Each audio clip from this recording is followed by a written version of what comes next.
Hello there, my very good friends. On today's wrestling news, Edge is heading to AEW. According to WWE, a major reunion on last night's episode of Dynamite means big changes for All In. We've got the latest on rumours of Keith Lee walking out of AEW. And finally, wrestling legend Terry Funk has passed away at 79 years old. I'm Andy, this is the news, and we're going to kick things off by delivering the latest in this Edge saga, and quite the saga it's turning into.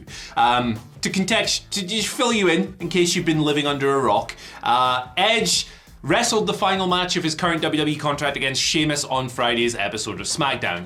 Edge claims that his contract's expiry date is sometime in September. For all intents and purposes, for now, he appears done with his WWE obligations. AEW has inevitably come up in this conversation. It's competition, the biggest competition in the US. Tony Khan loves Edge. Tony Khan offered Edge a deal before Edge went back to WWE in 2020. So of course, there are going to be links. We today have the most comprehensive report on those links so far from Wade Keller of Pro Wrestling Torch. Here's what happened with Edge in WWE according to Keller. Edge said, "Hey, WWE, this is what it would take for me to re-sign." Presumably, that would mean dollar amounts, schedule stuff, I don't know, various factors. WWE declined to take Edge up on that offer, so it sounds, for now, like he isn't renewing. As a result of this, people within WWE are now of the belief that Edge is heading to AEW because AEW, what they can afford, what they can offer him. Obviously, Tony Khan has never been shy of opening the checkbook for big names wherever possible, and that could be set to continue here, obviously, as well, over in AEW. Edge is, he's quite good friends, I think, with that Christian Cage guy. I've seen them hanging about a couple of times. He's mates with FTR. I'm sure he's got a bunch of other friends over there as well. So the links are very understandable, and Tony Khan is a huge fan of the bloke, so there you go. It's noted in this Pro Wrestling Torch report here that WWE officials don't resent the possibility of Edge going over there, and of course, that would be so petty, wouldn't it? Particularly after the highs of this current run, which has been a real celebratory tour that many people, WWE included, must have never thought would be able to happen. It's been a lot of feel-good stuff across the board, so it'd be pretty mean to go, "Hey, screw you, Edge, you jumped ship, man, that's not cool." But I think it's a very interesting situation nonetheless. PW Torch note as well, Tony Khan's a huge fan, and he would obviously see value in using Edge either as a wrestler or in a different role in the company. So there you go, this is a whole deal. Obviously, AEW has the big show, All In, this weekend. If Edge is telling the truth about his contract expiring in September, he can't appear on All In. It'd be some kind of violation of contract, and I don't think he would do that to WWE. I think he'd be respectful of the terms of his deal and stuff. But hey, who the heck knows? Maybe he'll go rogue. I can't see that happening. But yeah, I'm quite surprised, actually, personally, to see these links strengthen, because yes, there's always going to be speculation that someone's going to the other company when they leave one. I thought it would be likelier that Edge would re-sign with WWE or even retire altogether. Now, those aren't off the table as possibilities at this stage, but it's very interesting to hear these links. And personally, I think that big names jumping between companies is for the good of the business. It makes it exciting for us as fans. And it's really intriguing to think of somebody like Edge, who has primarily wrestled for one company in the mainstream for all of his career, aside from what he was doing before WWE, of course. It's really interesting to think about him in a different environment. In the same way that my colleague Michael Hamflett was like, "Hey, Kenny Omega in WWE, that'd be interesting because it's so different to what he's done before." Let us know what you think down below, friends. Do you want to see Edge jump ship? Would you rather see him stay put? It's a really interesting situation. It's probably the biggest free agent saga that's going to play out this year, and I'm looking forward to the outcome. Whatever the case, I think that if the Sheamus match was Edge's last one, it was really, really good and a fitting way to go out. I do wish they'd made a bit of a bigger celebration of it, but hey, listen.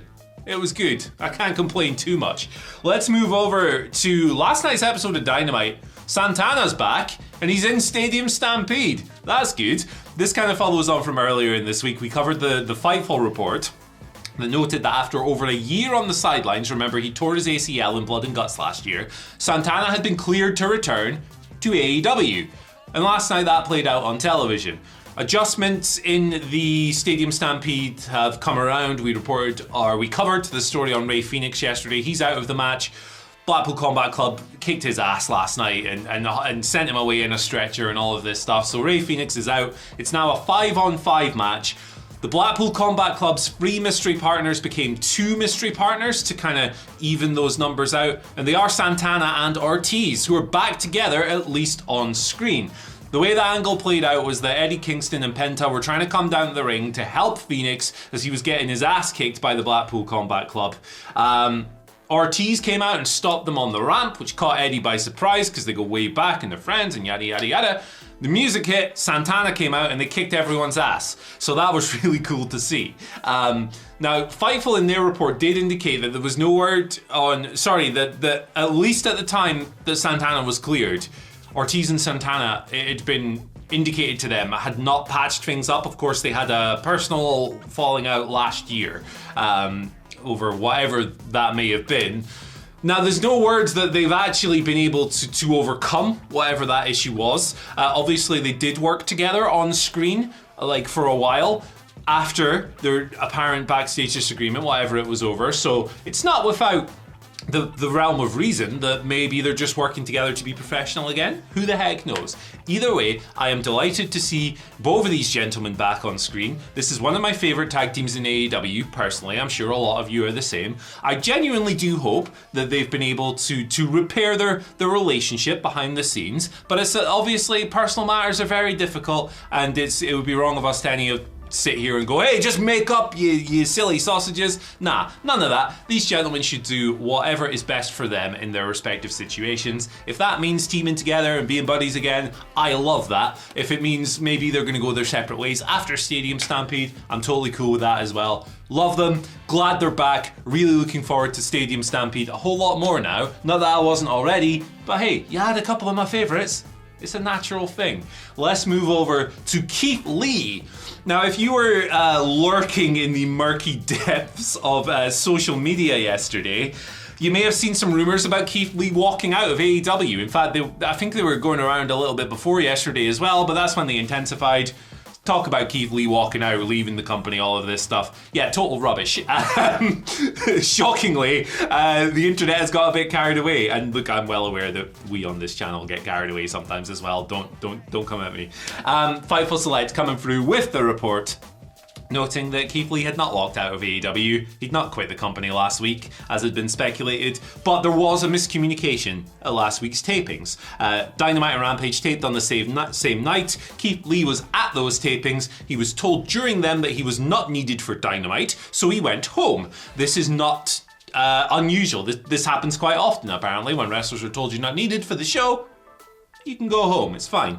But Keith Lee was needed for the Rampage taping, which would have happened after Dynamite, presumably. But he wasn't told this before he left, and that meant that there was that miscommunication there. They weren't on the same page with regards to the information, and that meant that Rampage had to be rewritten a little bit. So there was a bit of a miscommunication there, for sure, but according to Fightful, there's no heat over the matter, and surprise, surprise, sources indicate that the situation was completely blown out of proportion.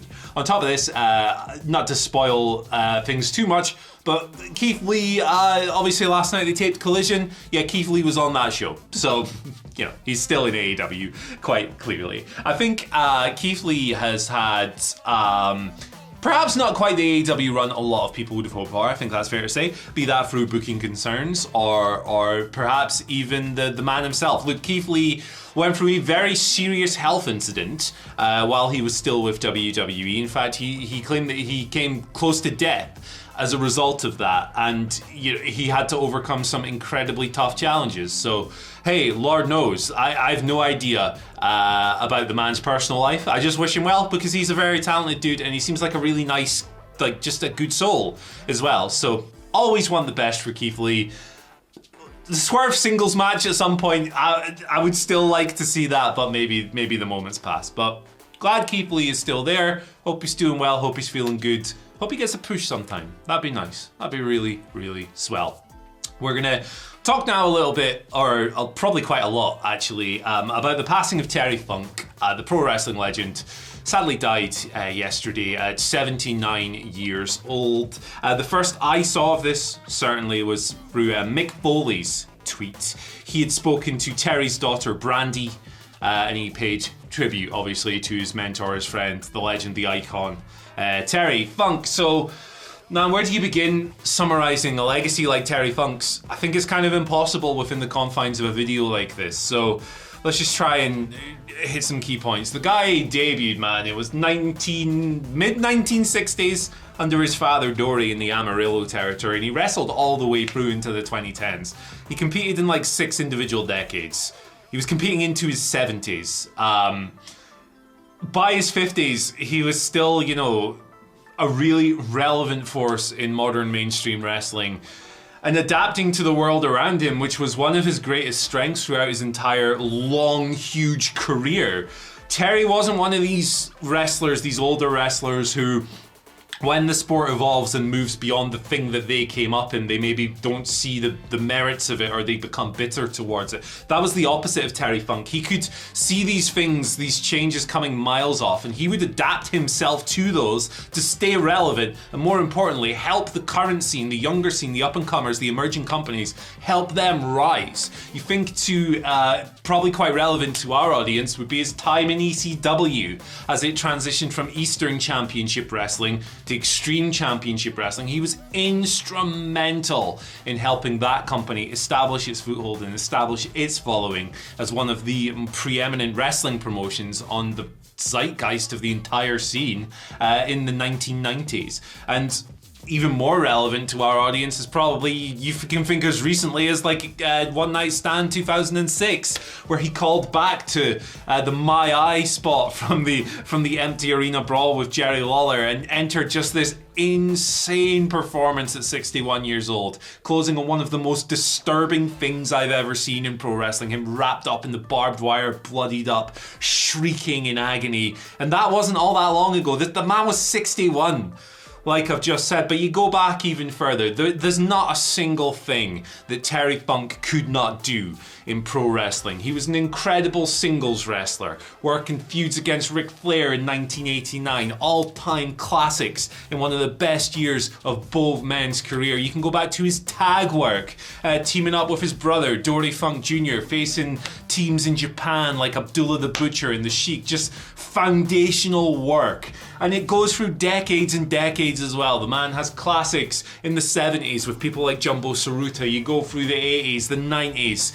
It's an insane, incomparable career. And, you know, something that speaks volumes about it is that on the channel, we often say when a pro wrestler retires, look, Terry Funk is the rule that shows that you can never truly take a retirement seriously, because Terry had so many of them and he came back and he stayed relevant and he reinvented himself. He was the master of that. He's one of the best baby faces of all time with that trademark jelly leg selling just classic work time after time after time, and he's an incredible heel as well. And you know, the most remarkable thing about his heel style for me is that, again, he could do it all. He could be a sniveling coward, he could be a complete terrifying lunatic, he could do everything in between. He could do comedy as well. Obviously, a lot of people will know him as the hardcore legend, and that's another example of his reinvention. A deathmatch pioneer, the exploding deathmatch with Onita, my favorite example of that genre personally. And you know, there is not a single pro wrestler on the planet that could not pick something up by watching even just one Terry Funk match. And there's not a single wrestling fan on the planet either who could not learn something from watching Terry Funk, be it a promo, be it the empty arena angle / brawl / whatever you want to call it with Jerry Lawler, be it some of those classic matches. The Ric Flair stuff in 1989 is my particular favourites, and I would encourage you to check all of that out. It's on the network, it's accessible, it's sensational. So yeah, this was a hard-hitting one across the board for a lot of people. You'd have seen it yourselves if you were online at the time, the tributes pouring in. And yeah, man, like realistically, this is a tough one to encapsulate. When you consider the greatest wrestler of all time, A lot of names get thrown into that conversation, and I think that's great. I think it's fantastic that so many people have different opinions on who the GOAT is, and you know, people are so invested in a lot of modern examples. Kenny Omega's a name that comes up quite a lot. Bryan Danielson, just the people who are still active, those are common names that come up. For me, Terry Funk, when it comes to American wrestlers, it's him and Ric Flair. Personally, I think if you want to talk about influence, longevity, adaptability, versatility, the ability to just stay totally relevant in any scenario and reinvent himself over and over, being a major draw on 2 continents, completely reshaping the face of Japanese wrestling, and just being the ultimate impact player in American wrestling as well. It's really hard to argue against Terry Funk's case, so rest in peace to one of the greatest pro wrestlers of all time. It's a very, very sad situation, but a hell of a career, a hell of a life. My thoughts and condolences go to his friends and family. Terry Funk forever. Man, what a career, what a life. I love Terry Funk. Let's go over to our Twitter questions for the day. And these ones, so I've said Twitter again, these ones come from the YouTube community. I'm sorry. Terry Funk, man, gets me going. Let's go through these. We got a couple of relevant ones today. The first one comes from Keith Boss, 1729. Does it seem like All Out will have a more entertaining card than All In? I'm already more stoked for Miro versus Hobbs than anything on this weekend's card other than the Better Than You Bebe stuff. I think that's... I think all criticisms towards the All-In card are very fair. Personally, for me, I'm fired up as hell, and I'm not letting the concerns kind of get to me so much. But I think, yeah, like there are immense difficulties, as we've seen, when you have 2 pay-per-views 1 week after the other. And we are seeing that now in the booking, for sure. Because the bulk of the All-Out card is going to be announced on like 3 or 4 days' notice. And that's a problem. Now, obviously, AEW booked these shows, so... they kind of created this problem. At the same time, I would imagine that booking Wembley Stadium is a very complicated issue, and maybe they just had to settle for the date that was available. So a little leeway there as well. But I don't think your stance is incorrect at all, my friend. I think a lot of people will be in the same boat, and using an 80,000 seater show to set up for a smaller one the next week is kind of backwards. We'll see how the chips land. I'm looking forward to both. Going to Wembley, how can I not be excited about that? Let's move over to our next questions from Tungsten Arm, who asks, the main event of All In was a matter of great debate when the show was announced, but who would you like to see open the show? Obviously we've got Cole and MJF in the main event. It could be a great time to finally let the woman get the opening pop, but I have a terrible feeling it's going to be the Jericho match. Yeah, I think opening with the women's 4-way is actually a really good idea because the crowd's going to be invested from day one. Obviously Soraya's in the match as well, local hero, all that stuff. So yeah, I think it's a really good idea. And also the opening match should be a coveted spot on these cards.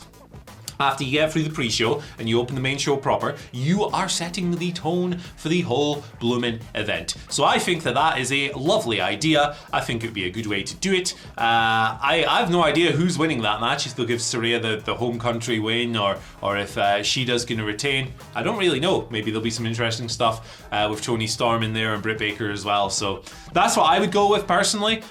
I think you might be onto something with the Jericho match. Opening the show with him playing Judas. Okay, interesting. Look, I think Chris Jericho versus Will Ospreay is going to be great. I think it's going to be transcendent, even. I think this is going to be a match that we're going to be raving about for years and years to come.